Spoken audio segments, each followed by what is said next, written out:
පින්නතුනි අද ධර්මදේශනාවේ මාතෘකාව හැටියට මම යොදාගන්න කල්පනා කළේ ධම්මපද පාළියේ භාග්‍යතුන් වහන්සේ දේශනා කොට වදාළ උතුම් ගාථා රත්නයක්. මේ ගාථා රත්නයේ ධම්මපද පාළියේ තමයි සඳහන් වෙලා තියෙන්නේ. යේ රාග රත්තානු පතන්ති සෝතං සයං කතං මක්කට කෝවජාල. රාගයෙන් රත්වෙච්ච, ද්වේෂයෙන් දූෂිත වෙච්ච, මෝහයෙන් මුලාවිච්ච අඥාන පුද්ගලයා මේ තෘෂ්ණාව නැමැති සාගරයේ නිරන්තරයෙන් ගැලිලා ජීවත් වෙන්නේ.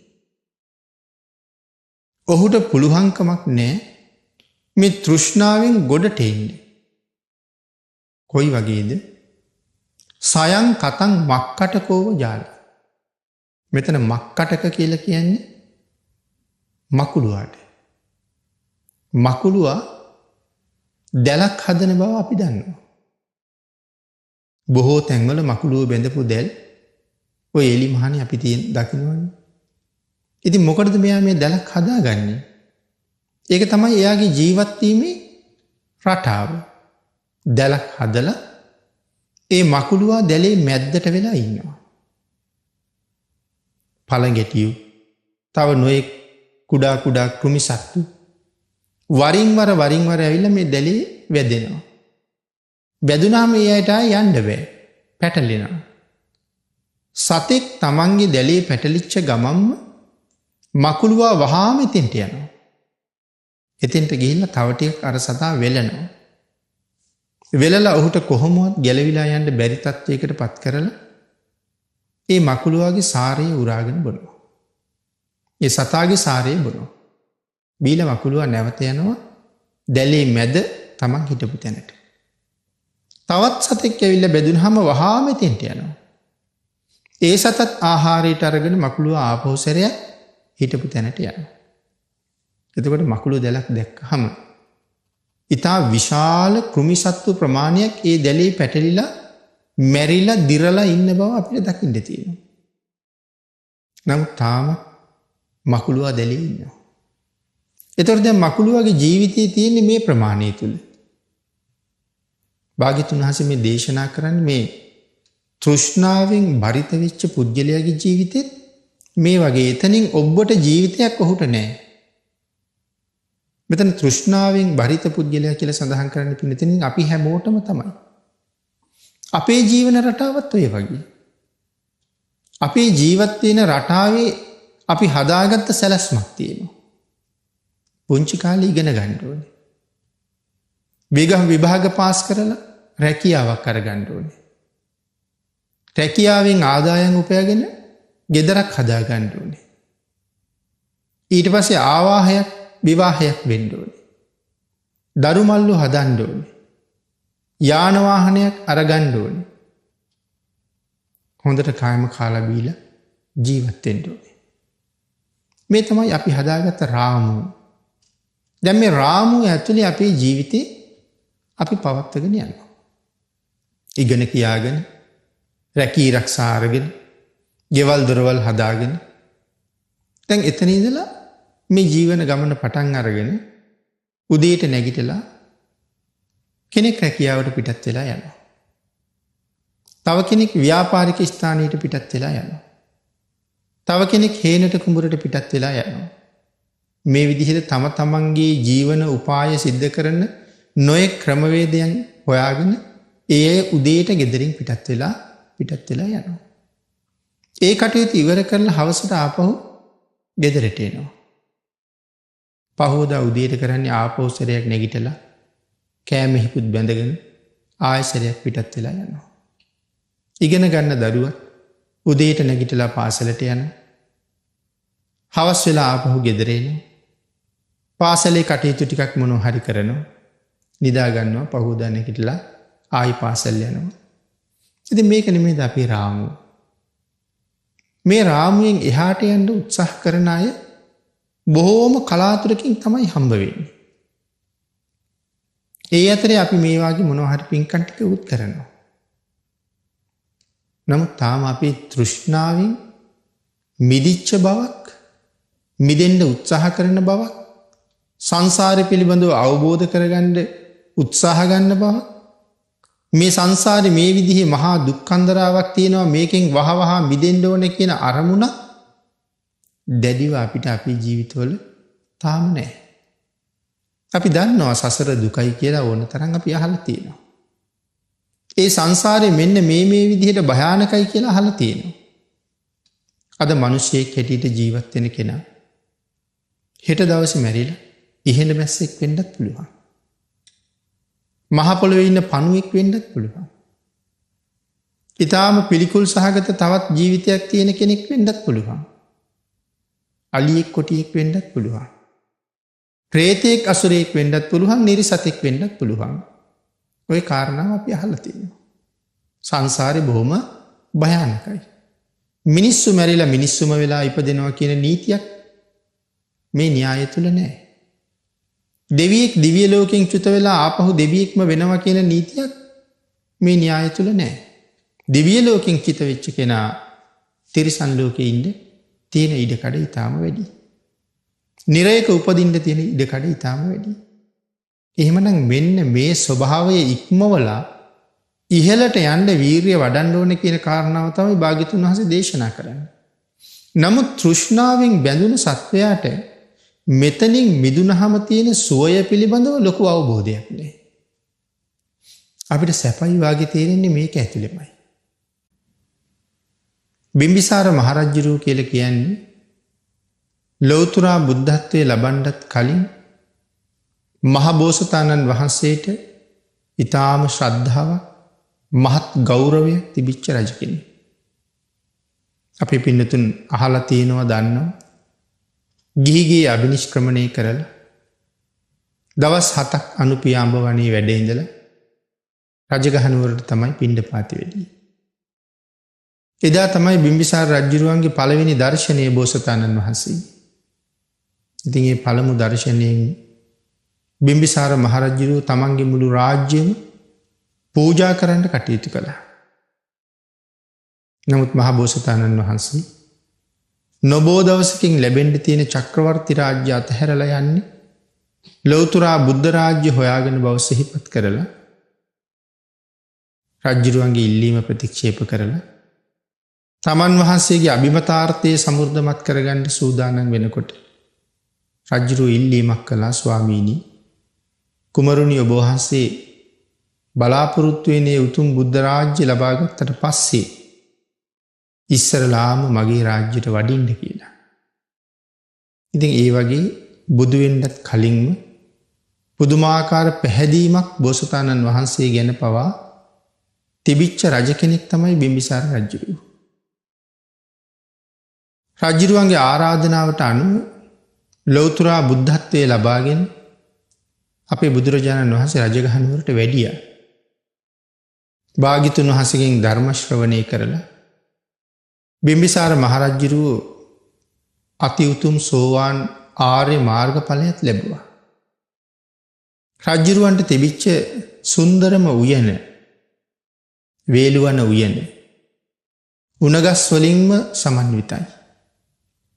ඊටාම නිහඬයි, බොහෝම සිසිලයි, භාවනා යෝගීන්ටම ගැලපෙන තැන. බුදුරජාණන් වහන්සේ වෙනුවෙන් ඒ උයන රජුරුව පූජා කරලා මනරම් ආරාමයකුත් හදලා භාග්‍යතුන් වහන්සේට පූජා කළා. වේලුවන උයනේ හදපු නිසා වේලුවන ආරාමය කියලා පස්සේ කාලේ හැඳින්වුවා. ඉතින් මේ ආරාමේ වැඩ ඉන්න දවසකම තමයි මේ ගාථා රත්නින් අග්‍රමහේශිකාවට ධර්ම දේශනා කළේ. කේමා දේවිය කියලා කියන්නේ සසර පිරූ පාරමිතා සම්පූර්ණ කරපු කෙනෙක්. පියුමතුරා ලෞතර බුදුරජාණන් වහන්සේ ළඟ පාරමිතා පූර්ණේ කළා 80 මහා ශ්‍රාවිකාවක් බවට පත් වෙන්නේ. ඒ පාරමිතා අපේ බුද්ධාන්තරේනකොට සම්පූර්ණ වෙලයි තියෙන්නේ. නමුත් Tamanට තිබුණේ බොහොම ලස්සන රූපයක්. තාමත්ම ලස්සනයි. මනුස්ස රූපය ඉක්මවන තරම් ලස්සන රූපයක් තිබුණා. ඉතින් ඒ රූපය පිළිබඳව ලොකු ඇලීමකුත් තිබුණා. තමන්ගේ රුව පිළිබඳව. පස්සේ කාලේ අහන්න ලැබිලා තිබුණ බුදුරජාණන් වහන්සේ රූපයට නිග්‍රහ කරනවා කියලා. ඉතින් භාග්‍යතුන් වහන්සේ කවදාවත් රූපයට නිග්‍රහ කරන්නේ නැහැ. නමුත් ඉතින් තමන් දැනගත්ත ක්‍රමේ තමයි රූපයට නිග්‍රහ කරනවා කියන කාරණාව. ඉතින් ඒ නිසා බුදුරජාණන් වහන්සේ දකින්න යන්නේ ලොකු මැලිකමක් දක්වනවා තමන්ගේ රූපය පහත් කොට සලකයි කියලා. ඒත් බිම්බිසාර රජුරු කියලා කියන්නේ මහා කල්යාණ මිත්‍ර ස්වාමි පුරුෂයෙක්. බිම්බිසාර රජුරවන්ට කොහොම හරි අවශ්‍ය වෙලා තිබුණේ තමන් සතර අපායෙන් මිදුණා වගේම තමන් එක්ක එකට මේ ගමන යන තමන්ගේ දේවියත් මේ සතර අපායෙන් කොහොම හරි මුදවන්න. ඉතින් ඒ නිසා නොයෙක් අවස්ථාවන් වල උත්සාහ කළා විවිධ උපාය මාර්ග පාවිච්චි කරමින් ඇය බුදුරජාණන් වහන්සේ ළඟට යොමු කරන්නේ. නොහැකි වෙච්ච නිසා රජුරුව තවත් උපායක් අනුගමනය කළා. මේ බොහෝම ලස්සනට පරිසරයේ සුන්දරත්වය වර්ණනා කරන්න දක්ෂාය කැඳවලා වේලුවන උයනේ අසිරිය ගීතවලට නගලා නගරයේ තැන්තැන්වල ඒ ගීත ගායනා කෙරෙව්වා. ඉතින් ඒ හඬ රජමාලිගාවටත් නිතර ඇහෙනවා. ඉතින් මෙහෙම දවසක් දෙකක් යනකොට කේමා දේවිය තමන්ගේ සේවිකාවන්ගෙන් අහනවා මේ තරම් ලස්සනයි කියලා වර්ණනා කරන්නේ මේ කොහෙ තියෙන උයනක්ද කියලා. ඒ වෙලාවේ වුන් සඳහන් කළා මහදේවිය ඒක අනුන්ගේ උයනක් නෙමෙයි ඔබතුමියගේම උයනයි. ඒ වේලුවන උයන ගැන තමයි මේ වර්ණනා කරන්නේ. ඇය වේලුවන උයනට ඕන තරම් ගිහිල්ලා තියෙනවා. නමුත් මේ වර්ණනා කරන තරම් සුන්දරත්වයක් ඇය නොදැක්ක නිසා ඇයට ආපහු සැරයක් හිතෙනවා වේලුවන උයන බලන්න යන්න ඕන කියලා. තමන්ගේ පිරිසත් එක්ක වේලුවන උයනට යන්න සූදානම් වෙලා වේලුවන උයනේ ප්‍රධාන දොරටුවෙන් ඇතුල් වෙනකොට අපේ බුදුරජාණන් වහන්සේ එවලේ රැස් වෙලා හිටපු පිරිසට ධර්ම දේශනා කරන වෙලාව. ඉතින් ඇය අද පැමිණෙන බව භාග්‍යතුන් වහන්සේ හොඳ ආකාරවම දන්නවා. ඉතින් හරියටම ඇතුල් වෙනකොටම භාග්‍යතුන් වහන්සේ වැඩ ඉන්නවා දැක්කා. කේමාවගේ තියෙන මේ තෘෂ්ණාව බිඳලා දාන්න භාග්‍යතුන් වහන්සේ යම් උපායක් පාවිච්චි කළා. ඒ තමයි ඊටාම ලස්සන 16 අවුරුදු වයසේ වගේ තරුණ කාන්තාවකගේ රූපයක් මවලා ඒ තරුණ කාන්තාව භාග්‍යතුන් වහන්සේට පවන් සලනවා වගේ භාග්‍යතුන් වහන්සේ අදිෂ්ඨාන කරලා තිබුණා. එතකොට මේ රුව පේන්නේ බුදුරජාණන් වහන්සේටත් කේමාවටත් විතරයි. මොකද මෙතන හැබෑම පුද්ගලයෙක් නෑ. රූපාවචර ධානයේ මවාපාපු රූපයක් තමයි එතන තියෙන්නේ. නමුත් ඒ රුව දැක්ක ගමන් කේමා එතනම නතර වුණා. ප්‍රධාන හේතුව තමයි කේමාවත් කවදාවත් දැකලා නැති පුදුමාකාර ලස්සනක්. කේමටම හිතෙනවා මගේ රූපයත් එක්ක සංසන්දනය කරනකොට මගේ රූපය ඇගේ රූපයෙන් 12 කලාවෙන් එක කලාවක් තරම්වත් වටින්නේ කියලා. තමන් සම්බන්ධයෙන් තියෙන මානෙ ටික ටික බිඳිලා යනවා මටත් වඩා ලස්සන අය ඉන්නවා කියලා. ඇය කොයිතරම් ඒ රූපයට බැඳුනද කියනවනම් ඇය දැස් අහකට ගන්නෙම නැතුව අර තරුණිය දිහාම බලාගෙන ඉන්නවා. ඉතින් භාග්‍යතුන් වහන්සේ ඊට පස්සේ අදිෂ්ඨාන කළා ක්‍රමක්‍රමයෙන් ඇයගේ රූපය ජරා ජීර්ණ ස්වභාවයට පත් වෙන බව කේමට පෙන්වන්න. 16 අවුරුදු වගේ වයසේ පෙනුමක් තිබිච්ච ඒ තරුණිය දැන් 18 අවුරුදු වයසේ වගේ 20 වයසේ වගේ 22 වෙනි 23 වෙනි වයසේ වගේ ක්‍රමක්‍රමයෙන් මුහුකුරා ගියපු රූපයක් බවට පෙන්වමින් ඊට පස්සේ එක දරුවෙක් බිහි කරපු කාන්තාවක් යම් ස්වභාවයකද ඒ වගේ ස්වභාවයක් පෙන්වුම් කළා. දරුවෝ 3 දෙනෙක් බිහි කරපු කාන්තාවක් කොයි වගේද එහෙම පෙන්නුම් කරලා මැදිවියේ කාන්තාවක් යම්සේද. ක්‍රමක්‍රමයෙන් ඇය අවුරුදු 50 60 70 වයසට ගියපු ජරාජීර්ණ වෙච්ච මැහැලි රුවක් බවට පත්වෙනකම්ම භාග්‍යතුන් වහන්සේ අධිෂ්ඨාන කළා කේම තාමත් බලාගෙන ඉන්නවා. දැන් කෙස් පැහිලා, ඇස් වල ගැහිලා, කම්මුල් වල ගැහිලා, ඇඟ රැලි වැටිලා, දත් හැලිලා, කොන්ද මදක් ඉදිරියට නැමිලා, තනියම වාරුවෙන් ඉන්න බැරි හැරමිටි වාරුවක් දරාගත්ත ඉතාම වයෝවෘද්ධ කාන්තාවගේ ස්වරූපයෙන් දැන් ඇය පෙනී හිටිනවා. තව ටික වෙලාවක් යනකොට ඇය මහ පොළොව මත ඇද වැටිලා මරණයට පත් වෙනවා. කේම තාමත් බලාගෙන ඉන්නවා. ඊට පස්සෙත් අධිෂ්ඨාන කළා මරණයෙන් එක දවසක් ගත වෙච්ච රූපයක්. මරණයෙන් දවස් දෙකක් ගත වෙච්ච ඉදිමිච්ච පුපුරන්ඩ ආසන්න වෙච්ච රූපයක්.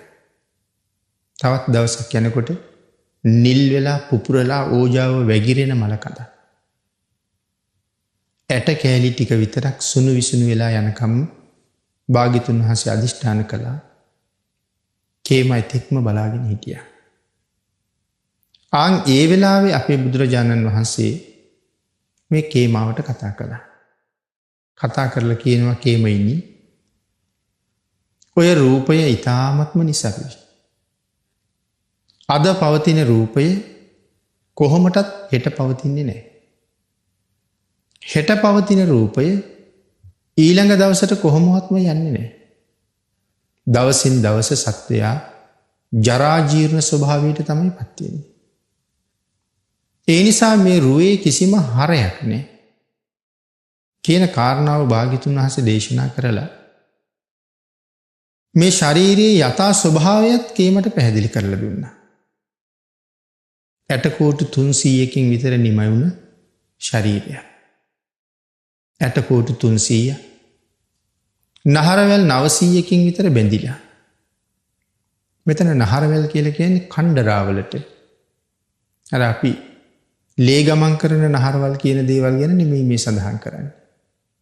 අර චතුරංග සමන්නාගත වීරිය අධිෂ්ඨාන කරනකොට මගේ ශරීරයේ ලේත් මසුත් වියලී යතුත් වියලී ඒවා ඇටත් නහරත් ඉතුරු වෙතුත් ඉතුරු වේවා කියලා සඳහන් කරන්නේ. එතකොට අපිට සාමාන්‍ය හිතෙනවා මේ ලේත් මසුත් වේලිලා ගියහම කොහොමද නහරවල් ඉතුරු වෙන්නේ කියලා. එතකොට මෙතන මේ නහාරු කියලා පාලියෙන් සඳහන් කරන්නේ මේ කණ්ඩරා කියන විශේෂයට. අපේ මාංශයේම බද්ධ කරගත්ත කණ්ඩරා කියලා ඉතා ශක්තිමත් කොටසක් තියෙනවා. දැන් ඔය ඇටකෝටුවකින් මස් කැවැල්ලක් ගලවන්න ගියහම එහෙම සමහරලාට බොහෝම වෙහෙසෙන්න සිද්ධ වෙනවා.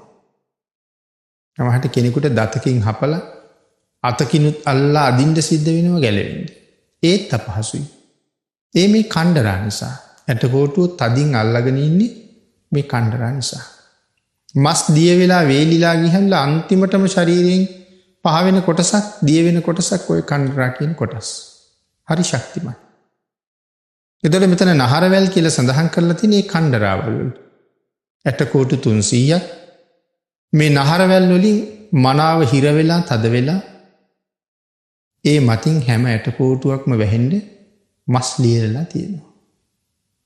අපේ ශරීරයෙන් ඒක අපි හොඳටම දන්නවා.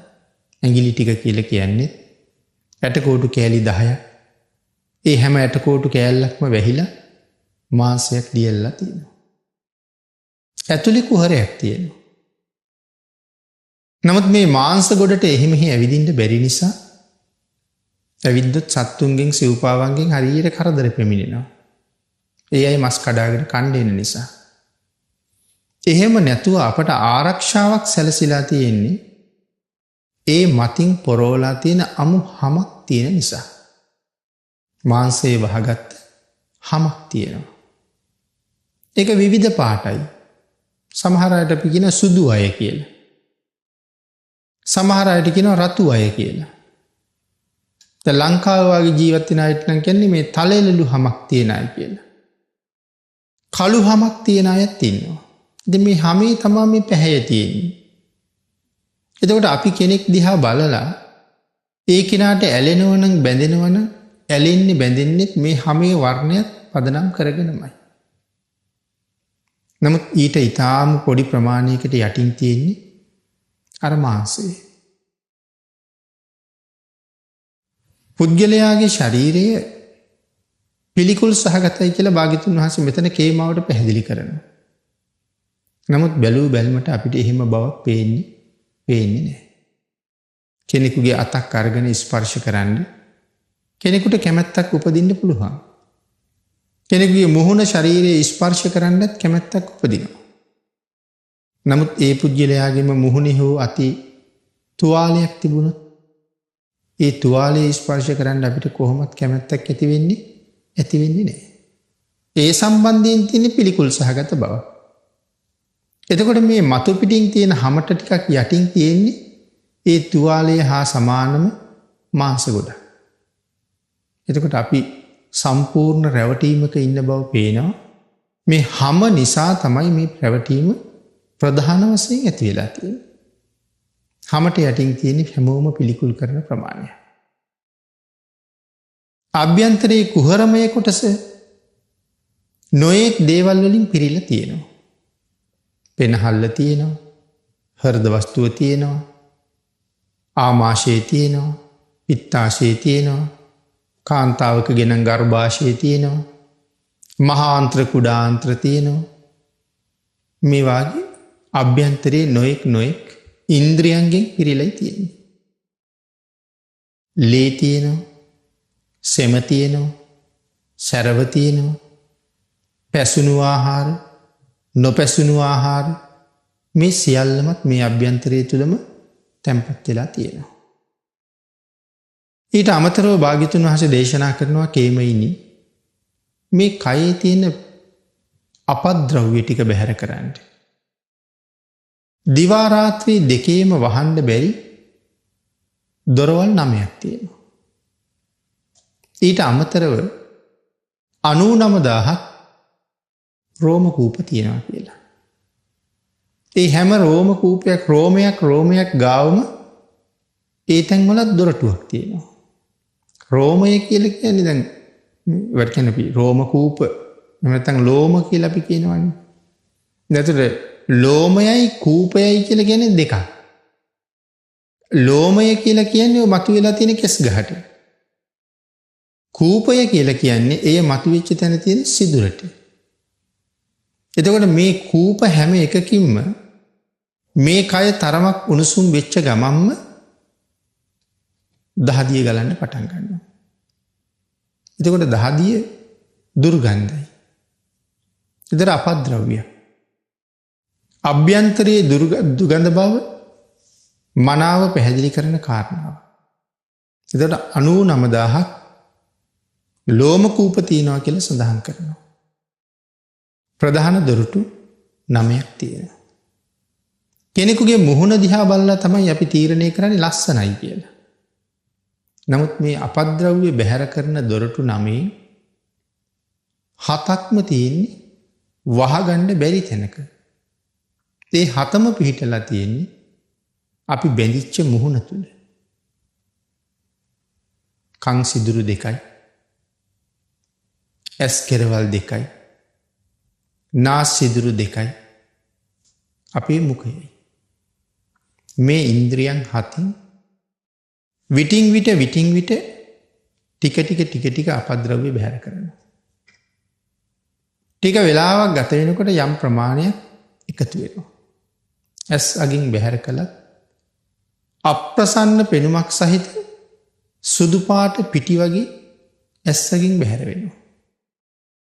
තරමක් වෙලාවක් ගියහම බාහිර වාතයයි උණුසුමයි එක්ක කළු පාට ගුලියක් වගේ එතන එකතු වෙනවා. නමුත් දකින්න කෙනෙකුට ඒක ඊටාම අප්‍රසන්න ස්වභාවයක්. ඒ නිසා අපි නිතර රෙදි කැබල්ලක්වත් තියාගෙන ඇස් කෙරවල් පිහින එක අපේ සාමාන්‍ය සිරිතයි. කන් වලින් ගලන දේවල් නිතර බාහිරින් පෙනුනේ නැති වුණාට ඇතුළට ගලලා ඇතුළෙම එකතු වෙලා ශරීර උෂ්ණත්වය නිසා වියලිලාම යනවා. පස්සේ කාලෙක අපි කලාඳුරු කියලා හාරලා අයින් කරලා දානවා. ඒ තත්ත්වයේ උත්සන්න වුණු කන් වලින් කිරි වැහෙනවා වගේ බාහිරටම ගලාගෙන එන ස්වභාවයලුත් සමහර වෙලාවට තියෙනවා. නාස් සිදුරු වලිනුත් එහෙමයි. ඉතින් මේ දොරටු 7න්ම මේ බැහැරට එවන්නේ ඇතුලේ තියෙන පත්‍රවලින්. කම්හලක් වගේ ඇතුළ ක්‍රියාත්මකයි. ඒ තුළින් තියෙන බහිශ්‍රාවීය ද්‍රව්‍ය මේ තුළින් බැහැර කරනවා. හැබැයි සියල්ලම පිළිකුල් සහගතයි. නැවත එළියට ආපුවම සෝදලා පිරිසිදු කරලා පරිහරණයට ගන්න පුළුවන් දේවල් මොකවත්ම නැහැ. මල මූත්‍ර පහ කරන දොරවල් දෙකක් තියෙනවා. ඒත් එක්ක තමයි දොරටු 9ක් බවට පත් වෙලා තියෙන්නේ. ඒ කාරණාව පැහැදිලි කරලා භාග්‍යතුන් වහන්සේ දේශනා කරනවා. කේමේනි මේක තමයි කයේ ස්වභාවය. හරියට නිකන් අසූචි පුරවපු කලගෙඩියක් වගේ. අපද්‍රව්‍යම පිළිකුල් සහගත දුගඳ හමන දේවල්ම තමයි පිරෙලා තියෙන්නේ. කේමේනි බොහොම සාරවත් කියලා හිතලා ඇලිලා බැඳිලා සිටින පුද්ගලයා යම් යම් තැන ගමන් කරනවා. හරියට නිකන් ඇවිදින වැසිකිළියක් වගේ. ඇවිදින කැසිකිළියක් වගේ. මලත් මූත්‍රාත් දරාගෙනම තමයි අපි හැමෝම හැමතැනම යන්නේ. බැහැරට ආවහම පිළිකුල් ස්වභාවයක් අපිට දැනුණට අභ්‍යන්තරයේ තියෙනකොට පිළිකුල් බවක් අපිට තේරෙන්නේ. නමුත් බැහැරට ඇවිල්ලා පිළිකුල් සහිත දේම තමයි අපි යන තැන හැමතැනම අරගෙන යන්නේ. ඒ නිසා ඇවිදින වැසිකිළියක් වගේ ඇවිදින කැසිකිළියක් වගේ කරුණු පැහැදිලි කර කර භාග්‍යතුන් වහන්සේ මේ කයේ තියෙන නිසරු නිස්සාර පිළිකුල් සහිත බව මනාව පැහැදිලි කරලා දේශනාව කරනකොට කේමා බිසව අති උතුම් සෝවාන් ආර්ය මාර්ග ඵලය ලබා ගත්තා. නිසරු රූපය ගැන මනවින්ම වැටහුණා. අපට වැටහෙනවට වඩා 100,000 ගුණයකින් ඒ නිසරු බව කේමා දේවියට වැටහෙනවා. මොකද මහා කල්ප ලක්ෂයක් අප්‍රමාණ කුසල පාරමිතාවන් පූර්ණය කරලා ඉන්න කෙනෙක්. ඒ නිසා භාග්‍යතුන් වහන්සේගේ වචනේ මනවින්ම අවබෝධ වෙනවා. මේ කරුණු ටික පැහැදිලි කරලා අපේ භාග්‍යතුන් වහන්සේ දේශනා කරනවා කේමයිනි කයේ ස්වභාවය මේකයි. නමුත් මේ කය නිසා මිනිස්සු කොයිතරම් ජීවිත අනතුරේ දාගන්නවද මේ යථාර්ථය දකින්නේ නැති හින්දා. භාග්‍යතුන් වහන්සේ අහන ප්‍රශ්නේ තමයි අඥාන පුද්ගලයාගේ පරම පැතුම මෙවන් වූ කහල් ගොඩක්ද කියලා. වෙනතින් බලන්න දැන් මේ රූපයක් නිසා තමන් ඇලුන බැඳුන කෙනෙක් නිසා අපි ජීවත් වෙන සමාජ කී දෙනෙක් ගහ ගන්නවද? කී දෙනෙක් අතපය කඩා ගන්නවද? කී දෙනෙක් මරා ගන්නවද? කී දෙනෙක් තමන්ගේ ජීවිතේ තමන්ම නැති කර ගන්නවද? ධර්ම කාරණාව හරියට වැටහෙනවනම් ධර්මයට ජීවිතය ලං කරගෙන තිබුණනම් ශරීරයේ හැබෑ ස්වභාවය අවබෝධ කරගෙන හිටියනම් දුර්ලභ වූ මනුස්ස ජීවිතයක් ලබලා මෙවන් වූ පිළිකුල් කයක් වෙනුවෙන් මගේ ජීවිතේ විනාශ කරගන්නේ මොන හේතුවක් නිසාද කියන ප්‍රඥාව පහළ වෙනවා. නමුත් කුඩා අවදියේ ඉඳලා ධර්මයෙන් ඈත් වෙච්ච නිසා ධර්මයේ ජීවිතයට ලං කරලා දුන්නෙත් නැති නිසා ළඟා වුණෙත් නැති නිසා හදිසි තීරණයක් ගන්න එක්ක තමන් මැරෙන්නේ නැත්තම් අනිත් පුද්ගලයා මරලා දාන්න. භාග්‍යතුන් වහන්සේ අහපු මේ ප්‍රශ්නය ඥානවන්තයන්ට ජීවිතයට හරි වටිනවා. කේමයින් අඥානයාගේ පරම පැතුම මේ කහල් ගොඩද කියලා භාග්‍යතුන් වහන්සේ සඳහන් කරන්නේ. ඒ කාරණාවල් ප්‍රකාශ කරලා තමයි අපි මාතෘකා කරගත්ත ගාථා රත්නයේ බුදුරජාණන් වහන්සේ දේශනා කොට වදාළේ. භාග්‍යතුන් වහන්සේට මාරයා එක සැරයක් ඇවිල්ලා ප්‍රකාශයක් කරනවා මේ භාග්‍යතුන් වහන්සේ හිතන දෙයක් මාරයා වැරදි විදිහට තමයි තේරුම් ගන්නේ. රජවරු තමන්ගේ රටවැසියන්ට බොහෝම තාඩන පීඩන කරනවා. ඉතින් භාග්‍යතුන් වහන්සේ කල්පනා කරනවා මේ තාඩන පීඩන නොකර රටවැසියා පාලනය කරන්න ක්‍රමයක් යොදාගත්තොත් කොච්චර වටිනවද කියලා. ඉතින් මාරයා කල්පනා කළා භාග්‍යතුන් වහන්සේගේ මේ සිතුවිල්ල දැකලා එහෙනම් දැන් බුදුරජාණන් වහන්සේ සූදානම් වෙන්නේ රට පාලනය කරන්න යන්න. ඒකට උනන්දු කරන්න ඕනේ කියලා මාරයාට හිතුණා. එහෙම හිතලා ඇවිල්ලා භාග්‍යතුන් වහන්සේට සඳහන් කරනවා ස්වාමීනි අදහස බොහොම හොඳයි. ඒ අදහස ක්‍රියාත්මක කරන එක ඉතාම වටිනවා. මේ ආදි වශයෙන් දැන් භාග්‍යතුන් වහන්සේව උනන්දු කරවන්න හදනවා රට පාලනය කරන්න. ඉතින් ඒ වෙලාවේ භාග්‍යතුන් වහන්සේ මාරයාට චෝදනා කරලා ධර්ම දේශනාවක් කළා. මාරයා අන්තිමට විලිලැජ්ජාවටපත් වෙනවා. ඉතින් මේ තෘෂ්ණාව ගැන සඳහන් කරලා භාග්‍යතුන් වහන්සේ දේශනා කරනවා. මාරයාගේ කතාවත් අරගෙන මිනිස්සුන්ගේ තණ්හාව නැතිකරන්න ධනෙන් නම් කවදාවත් බෑ. රත්තරන් පර්වතයක් ගෙනහිල්ලා මවලා දීලා රත්තරන් පර්වතයක් එයාට දීලා තවත් රත්තරන් පර්වතයක් දෙන්නම් කිව්වොත් කවදාවත් එපා කියන්නේ නැහැ. මට එපා ඕක මං වගේම නැති තව කෙනෙකුට දෙන්න කියලා කවදාවත් කියන්නේ නැහැ. රත්තරන් පර්වතම දෙකක් දුන්නත් ඒකත් ඔහු ගන්නවා. ඒ වගේ මේ ධනය කොයිතරම් දුන්නත් කවදාවත් ඇති කියන්නේ නැහැ. මොකද මේ තෘෂ්ණාවේ ස්වභාවය තමයි කවදාවත් ඇති වෙන්නේ නැහැ. මොකද ඔහු ඉන්නේ ඒ ප්‍රමාණය තුලනේ. දැන් උදාහරණයකට සඳහන් කළොත් වතුරේ යට ගිහිල්ලා ඉන්න කෙනෙක්. ඔහුට පේන්නේ වතුර යට තියෙන දේවල්නේ. තනකොළ තියෙනවා. පතුලේ තැම්පත් වෙච්ච කොළ රොඩු තියෙනවා. මඩ තියෙනවා. මත්ස්‍යෝ ආදි සත්තු ඉන්නවා. මේ දේවල් ටික තමයි මේ වතුරේ ගිලිච්ච කෙනාට පේන්නේ. නමුත් ගිලිලා ඉන්න කෙනාට තේරෙන්නේ නැහැ මේ වතුරෙන් උඩට මතු වුණාට පස්සේ කොයිතරම් ලස්සන පරිසරයක් තියෙනවද කියලා. මේකෙන් ගැලවිලා උඩට ආවට පස්සේ කොයිතරම් සුවයක් තියෙනවද කියලා. ඒක දන්නේ වතුරෙන් උඩට මතුවෙච්ච කෙනා. ලෞතර බුදුවරු මේ තෘෂ්ණාව නැති කරලා සම්මා සම්බුද්ධත්වයේ ලැබලා භාග්‍යතුන් වහන්සේ තමන් වහන්සේ හඳුන්වලා දුන්නේ මඩේම හටගෙන මඩයි දියයි ඇසුරු කරගෙනම වැඩිලා වතුරෙන් උඩට ඇවිල්ලා ඒ වතුරෙම ස්පර්ශ නොවි නමුත් ඒ ජලයෙන්ම පෝෂණය ලැබලා ලෝකයට සුවඳ හමන නෙළුමක් වගේ කියලා. නමුත් ජලයෙන් උඩට ඇවිල්ලා ඉන්නේ.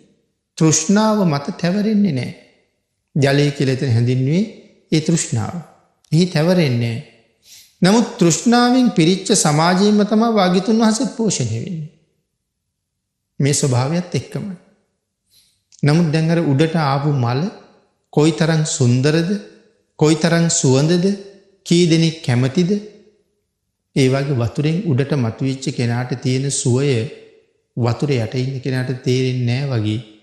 මේ තෘෂ්ණාවෙන් මිදිලා ඉහළට ආපු කෙනෙකුට තියෙන සැපය මේ තෘෂ්ණාව තුල ගැලිලා ඉන්න කෙනෙකුට තේරෙන්නේ නැහැ.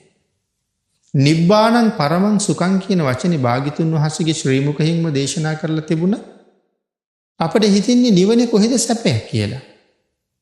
නිවන කියන්නේ මොන වාගේ සැපයක්ද කියලා. ඒ නිසා මේ තියෙන සැප අතහැරලා ඒ උතුම් නිවන් සැපය හොයාගෙන යන්න වීරිය වඩන බව අපි තුලින් දකින්නේ නැහැ. අර තෘෂ්ණාව නිසා මුලින් සඳහන් කළා වගේ උදේ ඉඳලා රැය වෙනකන් කටයුතු ටික කරනවා ආපහු ගෙදරට එනවා. ඒ ආපහුම හරි වෙහෙසයි. මොනවා හරි තියෙන එකක් ආහාරයට අරගෙන සමහරවිට රූප වාහිනිය ගාව තව ටිකක් රස්තියාදු වෙලා අපි ඒ තැන්වලම ආපහු නිින්දට වැටෙනවා. පහුවදා උදේ නැගිටලා නැවත අර ගමන පිටත් වෙනවා. සමහර කෙනෙක් මාසයක් ගියාට බණක් අහලා නැහැ. අවුරුද්දක් ගත වෙලා ආපහු හෙట్లా කල්පනා කරුවොත් ගිය අවුරුද්දේ මං කී දවසක් සිල් ගත්තද කියලා. දවස් 365ක් ගෙවිලා ගිහිල්ලා මං කී දවසක් සිල් ගත්තද? ඔය දවස් 365න් 15ක පෝයවල් අපිට හම්බ වෙන්නේ 12යි. දවස් 365කට 15ක පෝයවල් හම්බ වෙන්නේ 12යි. එතකොට මෙච්චර දවස් ගාණක් ගෙවලා 12 දවසක් සිල් ගත්තේ නැහැ කියලා හිතුවොත් හරියට හිතපු ප්‍රඥාවන්තයෙකුට ලැජ්ජ හිතෙනවා ජීවිතේ. ඒ දවස් 365කින් දවස් 12ක් මගේ ආධ්‍යාත්මය වෙනුවෙන් නැත්තම් මගේ මග වියදම් වෙනුවෙන් එහෙම නැත්තම් තමන් වෙනුවෙන් යුතුයකම සම්පූර්ණ කර ගැනීම වෙනුවෙන් සිල් ගන්න බැරි වුණා කියලා ආපහු අවුරුද්ද අවසානයේ කල්පනා කරනකොට මහ දුකක් දැනෙනවා. එතකොට මේ අවුරුද්දේ අපි මම බණ කීයක් අහලා තියෙනවද? මේ අවුරුද්දේ මම කී දවසක් භාවනා කළාද? මේ අවුරුද්දට කී දවසක් මම බුදුන් වැඳලා තියෙනවද? මං කී දවසක් පන්සලට ගියාද?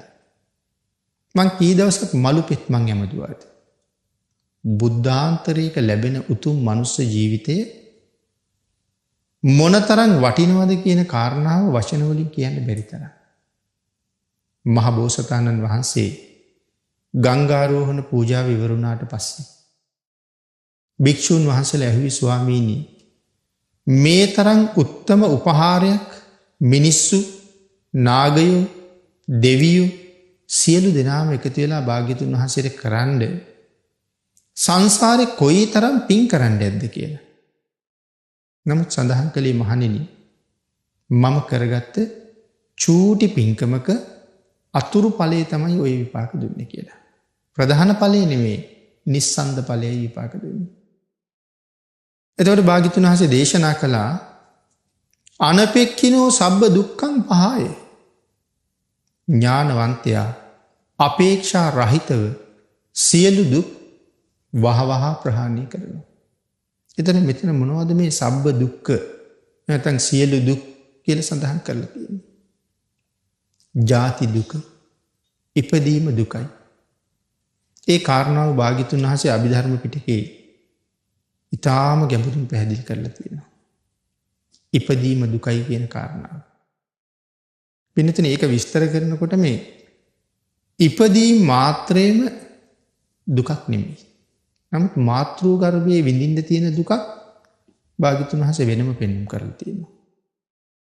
මේ ලෝකේ ඉපදුනාට පස්සේ අපි මෝන දෙන දුක් අන්දරාවල් රාශියක් තියෙනවා. ඒකත් එක්ක තමයි මේ ජාති දුක කියන්නේ. මේ ඉපදුනේ නැත්තම් ඒ එක දුකක්වත් නැහැ. ඉපදුන නිසානේ මේ සියලු දුක් තියෙන්නේ. ඉපදුනේ නැත්තම් එකක්වත් නැහැ. එහෙනම් ජාති දුක, ජරා දුක, ව්‍යාධි දුක, මරණ දුක, ශෝක දුක, පරිදේව දුක මේ සබ්බ දුක්ඛ කියලා කියන්නේ සසර මනවින් අවබෝධ කරගත්ත කෙනා. මේ සංසාරයෙන් එතර වෙන්න තෘෂ්ණා ප්‍රවාහයෙන් මිදිච්ච කෙනා. මෙන්න මේ සියලුම දුක් නැති කරගත්ත කෙනා.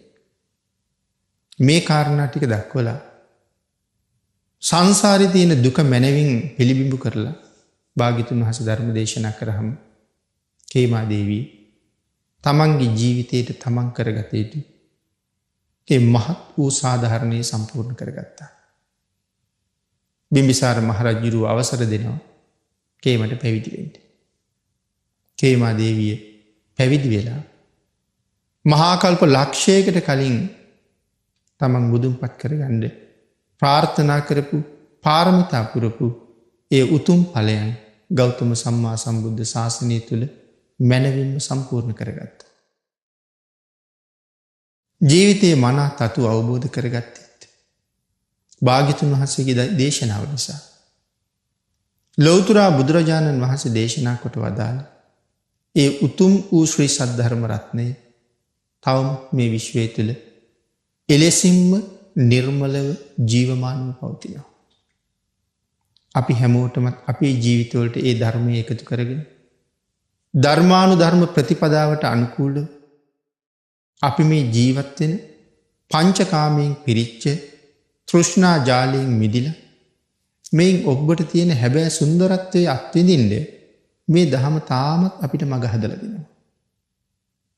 අපි කල යුත්තේ අපේ ජීවිතයේ ධර්මයේ පැත්තට හරව ගන්න එක. භාග්‍යතුන් වහන්සේගේ වචනයට කීකරු ජීවිතයක් තමන් තුළ ගොඩ නගන එක.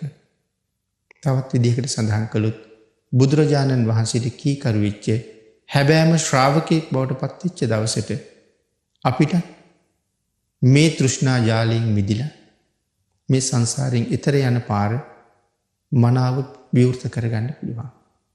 හැබැයි තෘෂ්ණාව තුළ ගැලිලා ඉන්න තාක්කල් මිදීමේ මඟ අපට පේන්නේ නැහැ. ඒ නිසා ක්‍රමක්‍රමයෙන් තියෙන බැඳීම් පහ කරමින් කැලෑවක් පීරලා පාරක් හොයනවා වගේ නැත්නම් කැලෑවක් කපලා අයින් කරලා පාරක් හදනවා වගේ මේ තෘෂ්ණාව ක්‍රමක්‍රමයෙන් ඉවත් කරමින් සසරින් එතර යන මාර්ගයේ අපි විසින්ම පිළිබිඹු කරගන්න ඕනේ.